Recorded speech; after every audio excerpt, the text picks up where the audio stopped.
established to empower and train the women for various against various women stereotypes and injustice to women, to train them to go beyond all that. And then we can see the various other Kailasas projects supporting the women empowerment. Next, we can see Kailasa's Nithyananda, which has been offered to revive the ancient various kriyas and various yoga techniques. Kailasa has got 2 Guinness Book of World Records for the largest number of rope yoga classes and largest number of pole yoga classes, to create the awareness in the world that to create the awareness about yoga.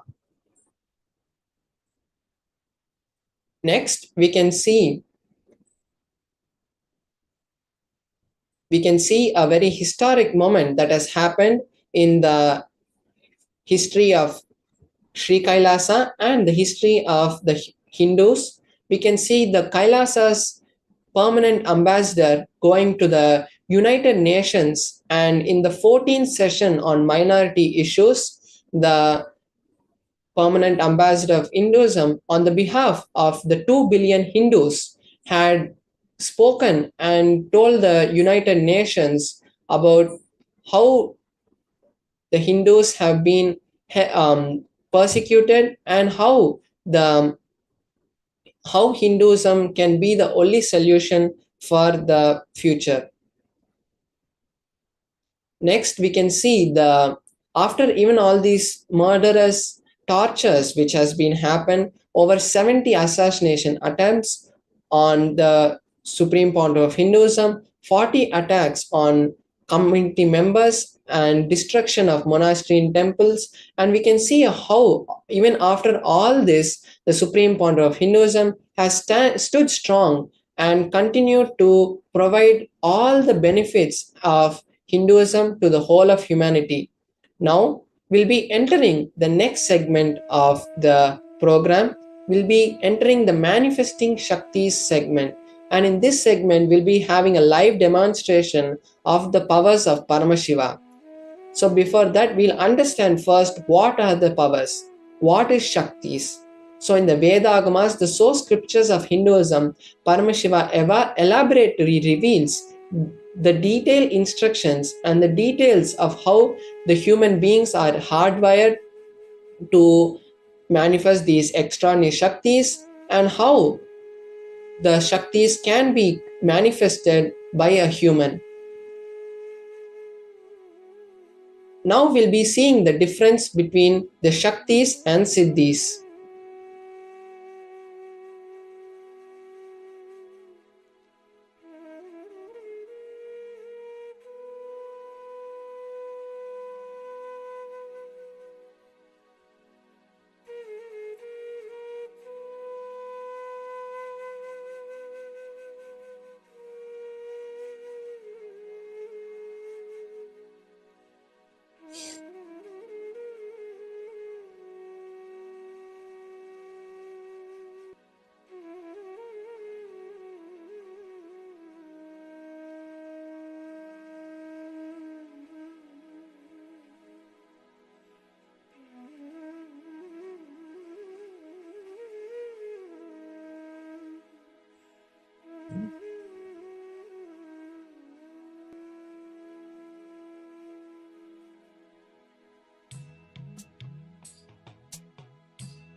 Yes, now we'll be seeing what is Shaktis and what is Siddhis. So Shaktis are the expressions from the space of enlightenment as a side effect of feeling connection with the divine and highest integrity with the gurus. Shaktis is the source of enlightenment. And on the other hand, we can see Siddhis are powers that manifest from tapas or penance for enlightenment. And Siddhis are on the path of enlightenment, and sometimes these siddhis can even disturb or obstruct us from the path of enlightenment. Next, we'll be seeing the different pramanas.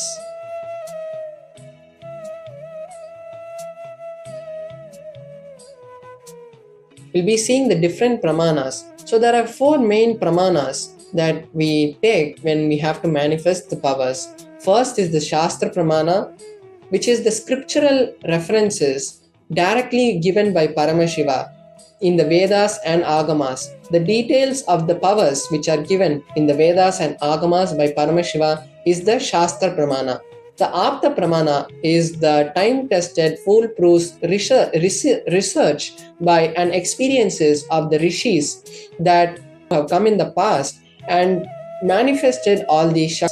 Next, we have the Atma Pramana, which is the personal experience of Hinduism and the various experiences which have been verified with the Shastra and Apta Pramana and given to the world. Then we have the Pratyaksha Pramana, which is the scientific research on these Shaktis.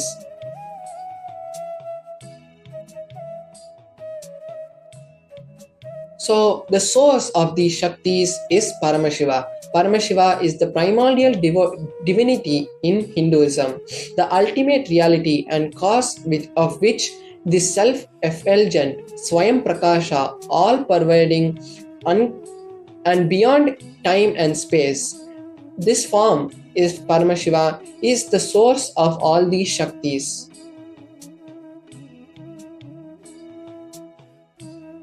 So the science of manifesting Shaktis, the truth, the ultimate truth is Jnana, which is when it is mapped into consciousness, it is Prajna, and when it manifests as possibility and powers in every being, it is called Prajnana.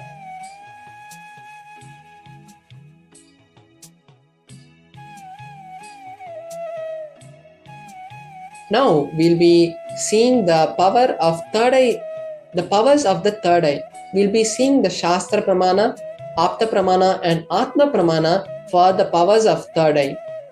The scriptural reference of the power of third eye is from the Vijnana Bhairava Tantra, which is directly revealed by Paramashiva, and the verse is the 34th verse of the Vijnana Bhairava Tantra, in which Paramashiva says, Kapalantarmanonyasya tishtan milita lochanaha kramena manaso dadyat lakshaye lakshyamuttamam. The translation is, by fixing the mind on the inner space within the crown center and sitting stably without any movement, having the eyes closed in succession, by that stability of the mind and the inner space, through the power of third eye reading, one directly sees the ultimate goal, Lakshyam, by having the vision beyond the sight that reveals any object, place, and attaining the space of oneness with Paramashiva. So we can see how beautifully Paramashiva tells the technique of how to manifest the power of third eye. The Artha Pramana for the power of third eye is from the Mahabharata, the historical event of the Mahabharata, in which the Bhagavad Gita happened, and in the Bhagavad Gita, Bhagavan Krishna was requested by Arjuna to show his cosmic form. And when Arjuna asks Krishna to show his cosmic form, Krishna tells Arjuna that you cannot see my cosmic form with these eyes of yours. Therefore, I grant you divine vision of the third eye. Behold my cosmic opulence. And then the whole 11th chapter is then narrated by Arjuna, describing the various aspects of the cosmic Vishwarupa Darshana of Bhagavan Sri Krishna. Next, we have the Atma Pramana for the power of third eye reading.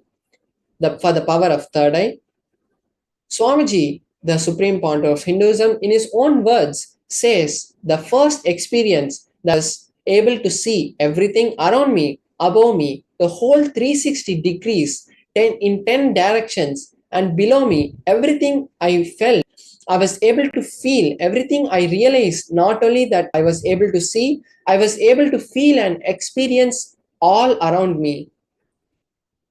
So the Supreme Pontiff said that he was able to see and feel everything in all the directions. Next, we have the Pratyaksha Pramana, the empirical evidence and observations of the scientific experiments. So we can see the direct study which was done on the Supreme Pontiff of Hinduism. The PET scan was done on the Supreme Pontiff of Hinduism, and they found that in the frontal lobe, where the third eye is, there was a high amount of activity which showed the presence of the third eye. Now we'll be seeing one of the variations of the power of third eye, which is the power of consciousness over matter. Consciousness over matter is just the is a power which has been given to us by Paramashiva, in which we come when we come to understanding that everything around us is part of us, like how we saw in the Atma Pramana of the Supreme Pontiff of Hinduism, how we saw that when we become one with everything around us, we start to feel that we are everything. And when that happens, like how when we feel one with our hand, we feel that this hand is ours, this hand is part of us. So the same way, when we feel one with any object, we are able to control that object and move that object. So now I'll be manifesting this power of consciousness over matter, and the way I'll be manifesting is I have my Atmalinga with me, and I'm going to be placing my Atmalinga flat on my hand, and then I'll be connecting with Paramashiva. I'll be coming into the space of oneness and unclutching. And when that happens, the Atmalinga will stand, showing us that when we come to the state of oneness with Paramashiva, anything is possible. So, this time, when we do this power manifestation, all the other viewers who are watching us live on other social media platforms can also take this beautiful opportunity to connect with the space of entanglement, to connect with the space of Paramashiva when I'm manifesting. You can also take this time to manifest anything that you want. Either it can be powers, or if you have any wish or desire that you want to manifest, you can post that in the chat, which is the direct ecosystem of Paramashiva. And whenever you ask, whenever you declare to Paramashiva that this desire or this you wish that you want, or this healing that you want to manifest, when you request Paramashiva from the space that you are Paramashiva and that reality has manifested, automatically we will see that the manifestation happening. So now I'll be showing my Atmalinga to all of you, and I'll be chanting the Mahavakya and connecting with Paramashiva.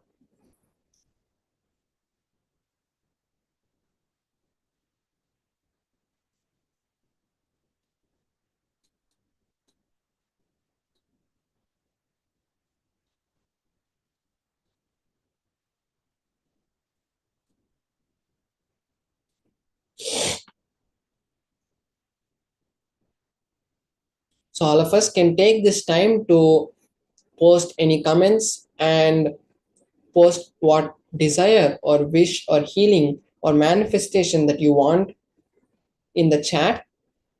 And also you can take this time to request Paramashiva to manifest the Paramashivoham for all of us. And because the Paramashivoham, the Mahaparamashivam, which is happening right now, is the best opportunity that we can take to connect with Paramashiva and manifest any reality that we want. Because in the Mahaparamashivoham, we'll be having direct interaction with the Supreme Point of Hinduism, where any desire or anything that we want to manifest, or ultimately the state of Paramashivoham that we want to manifest, will be happening. So you can take this time also now to register yourself for Mahaparamashivoham and create that you want. So let us also take this time. We'll be projecting Now I'll be projecting my Atmalinga. So just before the manifestation, we'll be having a short break and then we will continue.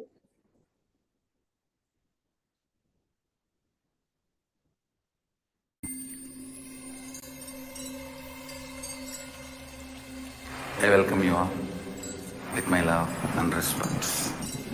Let you all open all your three eyes. Om Nithyananda Paramashivam.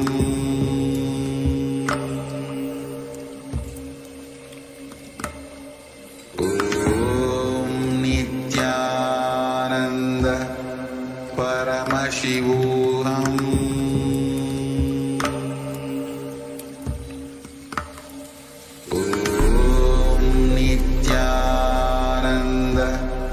Paramashivam.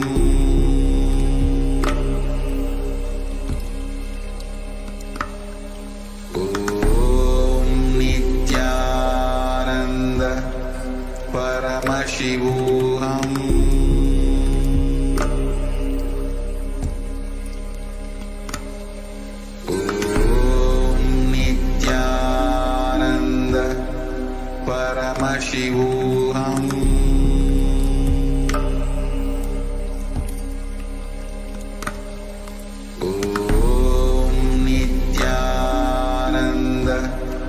Paramashivam. Paramashivam.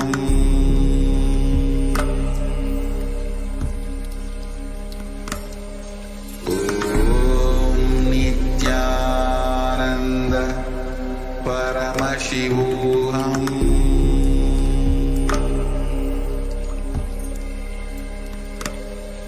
Om Nithyananda Paramashivam.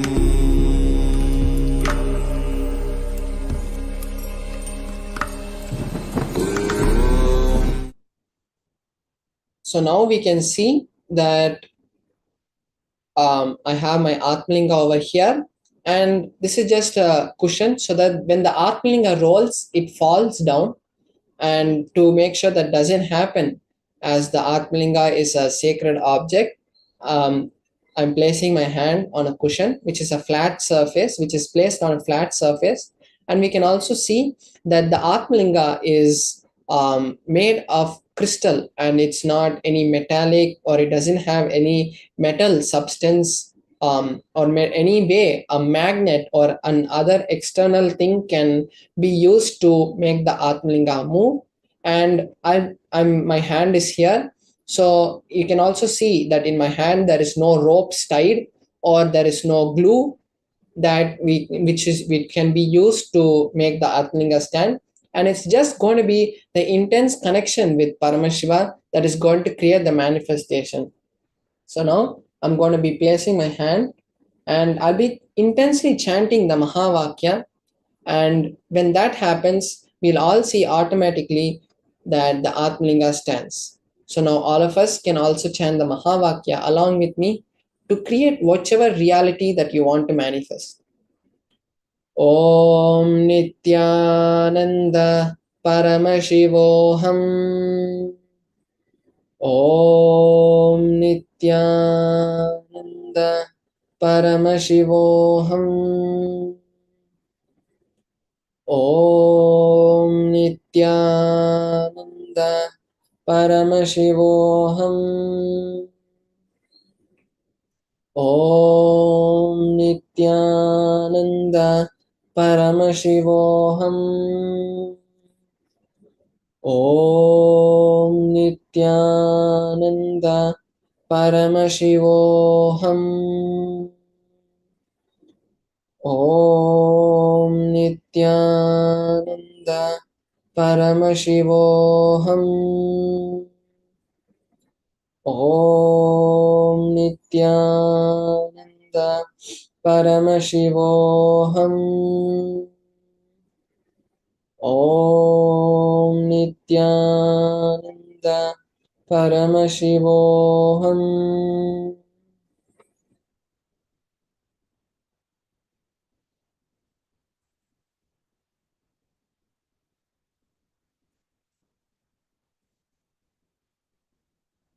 So yes, we have beautifully seen how Paramashiva manifested the power of consciousness over matter. And now we'll be entering into the next session.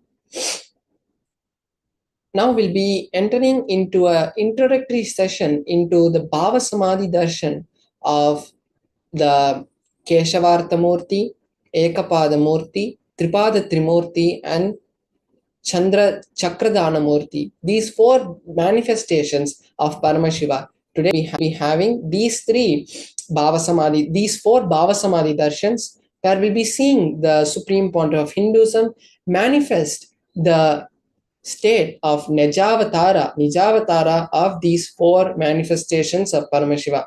So we'll be watching and understanding directly from the Supreme Pontiff of Hinduism various things about the science of wealth. So we'll be seeing that after a short break. Thank you, Nithyanandam.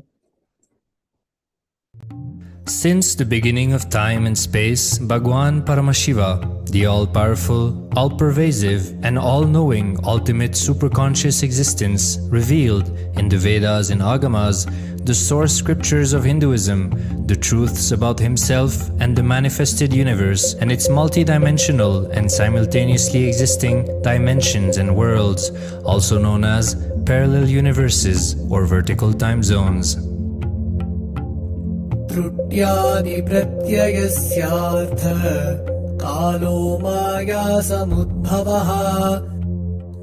Kala Tattva, which gives rise to the knowledge of various time zones and parallel universes such as Truti and others, is originated by Ananteshwara from the impure Maya.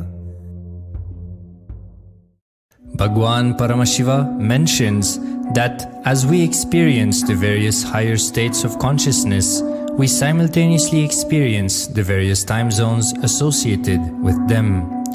We get transported to the parallel universes and experience the other dimensions of our own existence, of our own personality. Listen. Subarloka is all about stable bliss.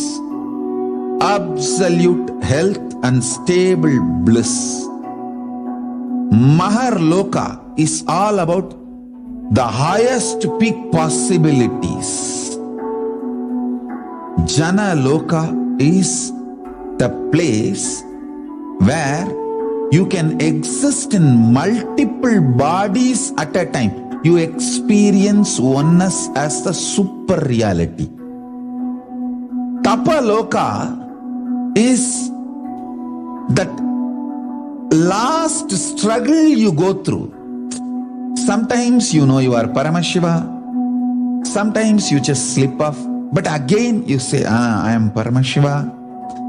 That space is the Tapoloka, an absolute surrender. Whether I am remembering, I am manifesting Paramashivatva, or I am deluded, I surrender both to Paramashiva.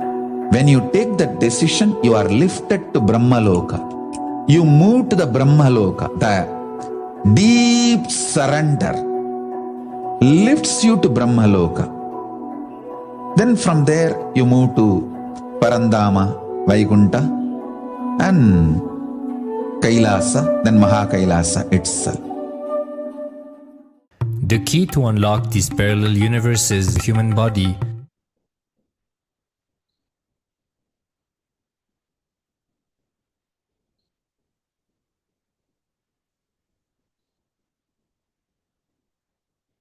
Yes, now we'll be seeing a beautiful video of the Supreme Pontiff of Hinduism where he speaks about the various aspects of wealth and sustenance.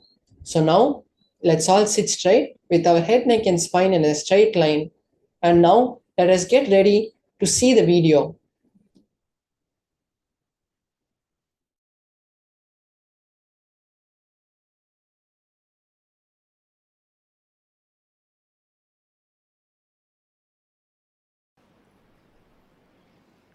Wealth is not something outside from you. It is extension of what is you. Please understand. You go on accumulating something in your life. If you are conscious, organized, you accumulate wealth. Otherwise, you accumulate poverty. But you go on accumulating something.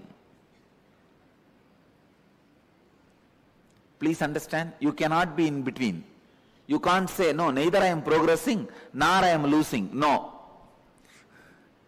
Either you are progressing or you are losing. Means, either you accumulate wealth or you accumulate poverty.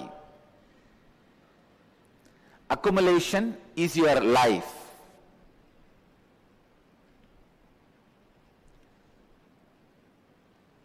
Wealth is not something outside you, it is extension of you. What you feel about life, what you feel about you, all these ideas only decide whether wealth is going to be around you or not. People usually ask me, why is Swami teaching about wealth to us? Who else you think should teach? Only a Swami can teach. I tell you,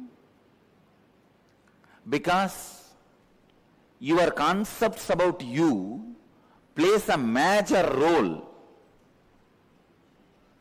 Whether you are going to have wealth, stand.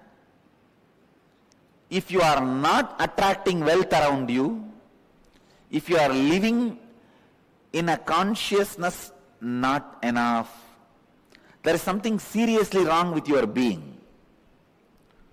Work on that first. Work on that first. Please understand, work on that first, altering the understandings you have about wealth is a very important thing you need for creating and celebrating wealth. Please understand, grabbing is completely wrong. I am not teaching grabbing. I am teaching creating. To keep the public attention diverted. I am not asking you to become grabbers. No. Creators are totally different from grabbers. Here I am asking you to become a creator.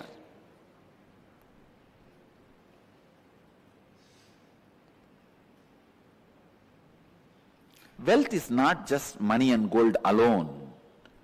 It is a space in which you feel abundance.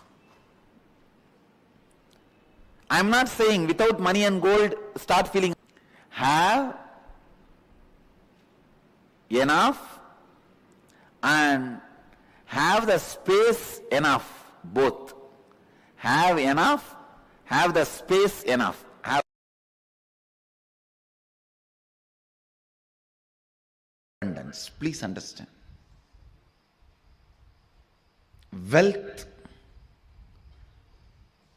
money, abundance, even though all these words look like they are same or synonymous, it is not. Please understand, money is directly controlled, manipulated by few people who keep that concept alive. When brilliantly, intelligently, few people play with your greed and sell you some concepts and make you work for those ideas, that is money. Money is not abundance. I am not saying for abundance money is not required, but I am saying money itself is not abundance. Please understand. Abundance is overflowing ecstasy, confidence in you that you can exist.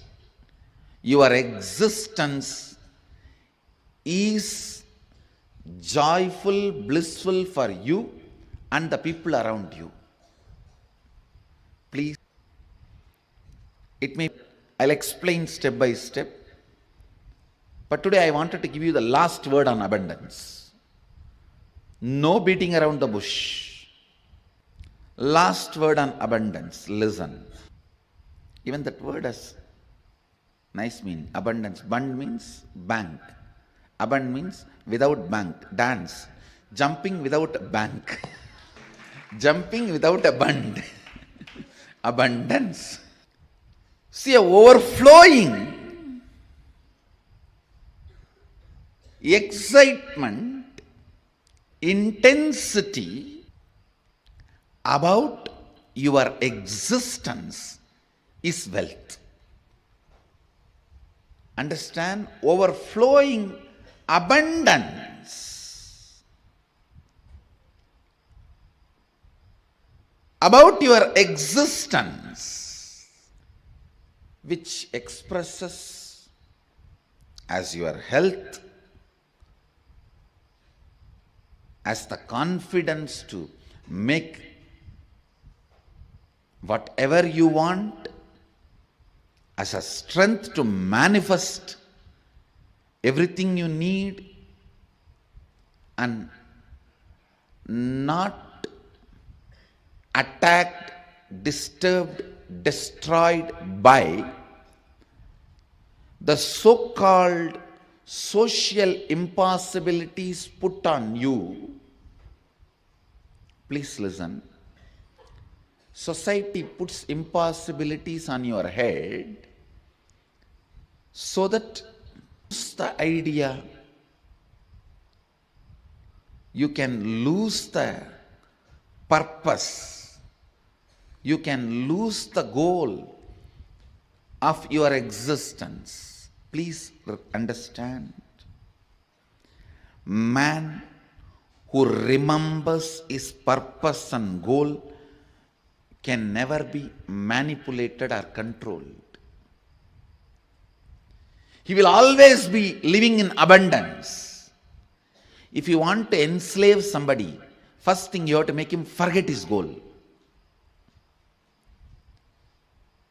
Yesterday we were having Ashramites meeting. I was telling, the man who remembers his goal is the wealthiest man in the world. He is the most wealthiest man because continuous remembrance will create an ability to manifest. Some of the basic truths about abundance need to be internalized. Please understand. The real abundance is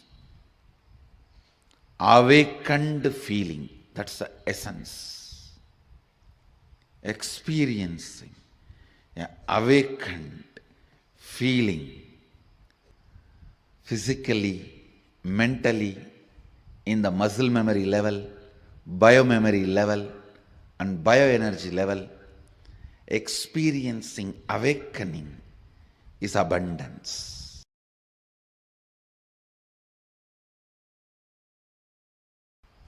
You sell your health to get the wealth, and then you go on spending your wealth to gain the health back. The idea, the concept with which the wealth is generated, you have been asked to work, is wrong. Doubt that. How you feel. Actually, this was told to me by my guru. If you feel every rupee added to you makes you more rich, you should feel much more richer by every long breath added to you. Every long breath the energy it awakens in you, energy it radiates through you, is equivalent to every rupee accumulate. He told in the sense of that the Kundalini energy which is functioning in your system is more important than wealth. Let me explain more detail. Please understand. Poverty is nothing but deciding to live without finding solution for your problem. Somebody came to meet me. The person knows all his problems. Almost 6-7 hours we were discussing only his problems. He himself says, I am not interested in solutions, Swamiji. I told, be aware of negative people. They will find a solution for they will find a problem for every solution. See, if you go to a positive person, he will find solution for every problem. If you talk to negative people, they will find a problem for every solution. And still, after talking to negative people for hours, if you are not drained, you are an incarnation. Poverty means knowing your problem, does not want to solve it. Richness means constantly being alive. Please understand, being alive is enough. You will not tolerate the existence of conflict and confusion and dilemma. All I am requesting you to get out of poverty is just increase the number of your waking hours. Nothing else. Reduce the tiredness and boredom. The time you worship Nidra Devi Puja, reduce that time, that's all. Increase the number of waking hours, I tell you, because by your nature you cannot survive with dilemma and conflict. You will start finding solution. You will push yourself towards the solution. You won't keep quiet. The meekness, weakness in thinking through about your existential problems is poverty. Listen. Meekness and weakness about thinking through in your existential problems is poverty.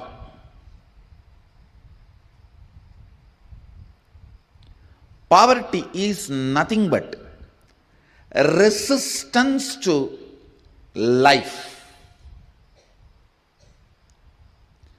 Poverty is nothing but directly, indirectly cherishing and enjoying death. That is why for abundance webinar, I have kept Kalasamhara Murthy here. By killing death, only you will manifest abundance.